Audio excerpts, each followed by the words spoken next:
This is an example of trying to control.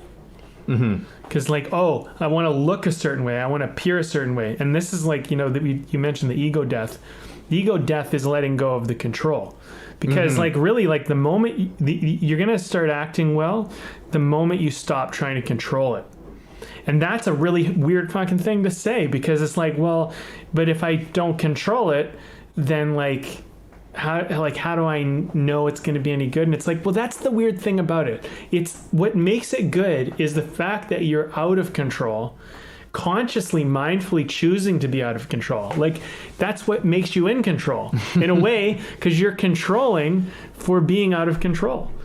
And that's a bizarre thing, for people who aren't actors, because it's not but a good relationship is like that, man. Like the best relationships I've ever had, they're all like that.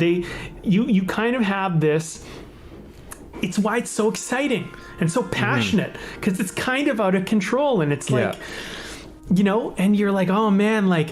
And that honeymoon stage, there's a guy who wrote a book on this. Actually, I'm very interested in reading it, but he talks about why the honeymoon stage ends, and how really you start thinking. That's the problem. He said if you stopped getting in the way with thinking, you would experience prolonged, and you'd be able to revisit honeymoon stage over and over and over again, which is so true. If you think about honeymoon stage, do they like me? Are they into me? I'm into them, but like I don't want to let them know too much, but like I want to tell them I love them, but maybe I shouldn't, because that'll scare them away, and there's this kind of thing going on, and it's happening, and yet it's not being talked about, it's not being controlled for, right?